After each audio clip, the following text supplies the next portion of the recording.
Hello guys, welcome to trading universe. இன்றைக்கி date பார்த்தீங்கன்னா 27th August. Time வந்து evening 5:48. நமக்கு கோல்டு இன்னுமே ட்ரெயிலிங்கில் தான் இருக்குது. செகண்ட் பொசிஷன் ரன்னிங்கில் தான் இருக்குது. ரிமைனிங் நாஸ்டாக், S&P 500, சில்வர் எதுவுமே எக்ஸிக்யூஷனில் இல்லை. புது என்ட்ரி எதுவுமே எனக்கு கிடைக்கல. ஆல்ரெடி 2 பொசிஷனும் க்ளோஸ் ஆகிடுச்சு. ஓகேங்களா. நாம் இந்த ஸ்ட்ராட்டஜி பார்த்தீங்கன்னா மேக்ஸ் பேஸ்டு கால்குலேஷன் ஸ்ட்ராட்டஜி. இந்த ஸ்ட்ராட்டஜியோட அட்வான்டேஜ் என்னென்னா, நீங்கள் சார்ட் அனலைஸ் பண்ண தேவையில்ல, ஃபண்டமெண்டலாக எது கேர் பண்ணிக்க தேவையில்ல.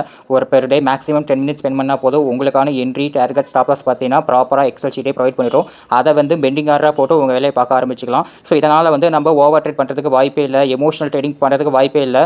நிறைய பேருக்கு வந்து ட்ரேடிங்கில் லாஸ் பண்ண முக்கியமான ரீசன் பார்த்தீங்கன்னா ஓவர் ட்ரேட் பண்ணுறது, எமோஷனல் ட்ரேட் பண்ணுறது தான். ப்ராப்பரான என்ட்ரி எடுக்கிறோம், ஸ்டாப் லாஸ் வைக்கிறோம், டார்கெட் வைக்கிறோம் அப்படிங்கிறப்போ அந்த இஷ்யூ இருக்காது. ஓகேங்களா. இது ஆக்சுவலி பார்த்தீங்கன்னா எக்ஸ்னஸில் ரியல் அக்கௌண்ட்டில் பண்ணிக்கிட்டு இருக்கோம். இங்கே பார்த்தீங்கன்னா தெரியும், நான் வந்து 5ஆம் தேதி பொசிஷன் எடுத்திருக்கேன். 5ஆம் தேதி ட்ரேட் எடுத்திருக்கேன். இன்னுமே ரன்னிங்கில் தான் இருக்குது. நெல்லி 5ஆம் தேதி அப்படின்னா இங்கே இருக்குது. ஓகேங்களா. இந்த கேண்டில் எடுத்தோம். இன்னுமே பொசிஷன் ரன்னிங்கில் தான் இருக்குது. அஸ் பர் என்னோட ஸ்ட்ராட்டஜி நம்ம ஒவ்வொரு நாளும் ட்ரேடிங் பண்ணிக்கிட்டே தான் இருப்போம். இது மேபி மார்க்கெட் இப்படி கூட மேலே போகலாம், இல்லை இப்படி கூட கீழே வரலாம். கீழே வந்துச்சுன்னா நம்ம ப்ராஃபிட்டில் புக் பண்ணுவோம். மேலே போச்சுன்னா இன்னுமே நம்ம ஹோல்டிங்கில் நல்லா ப்ராஃபிட் பண்ணலாம். நம்மளால் வந்து மார்க்கெட்டில் ஒரு பாயிண்ட் கூட மூவ் பண்ண முடியாது. ஓகேங்களா. மார்க்கெட் ரன் ஆகுது, ஒரு அல்காரிதம் பேஸ் பண்ணி தான் ரன் ஆகுது. அதை புரிஞ்சுக்கிட்டு நம்ம கரெக்டாக ப்ராப்பரான ரிஸ்க் மேனேஜ்மெண்ட், மணி மேனேஜ்மெண்ட் வச்சு பண்ணுறோம் அப்படிங்கிறப்போ நல்லாவே ப்ராஃபிட் பண்ணலாம். நம்ம லாஸுங்கிறது லிமிட்டாக வச்சுருப்போம்.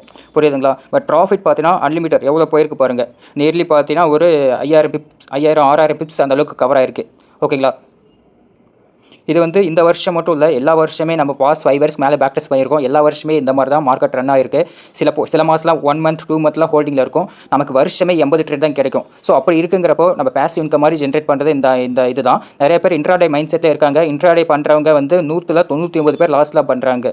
ஓகேங்களா. ஸோ நம்ம ஸ்ட்ராட்டஜியை பொறுத்தவரைக்கும் நான் எங்கே என்ட்ரி இருக்கணும் அதுதான் எல்லாருக்கும் என்ட்ரியாக இருக்கும். எனக்கு ஸ்டாப் லாஸ்னால் உங்களுக்கு ஸ்டாப் லாஸ், எனக்கு டார்கெட்டாக உங்களுக்கு டார்கெட். ஏன்னா அது பியூர் மேக்ஸ் பேஸ் பண்ண ஸ்ட்ராட்டஜி தான். ஓகேங்களா.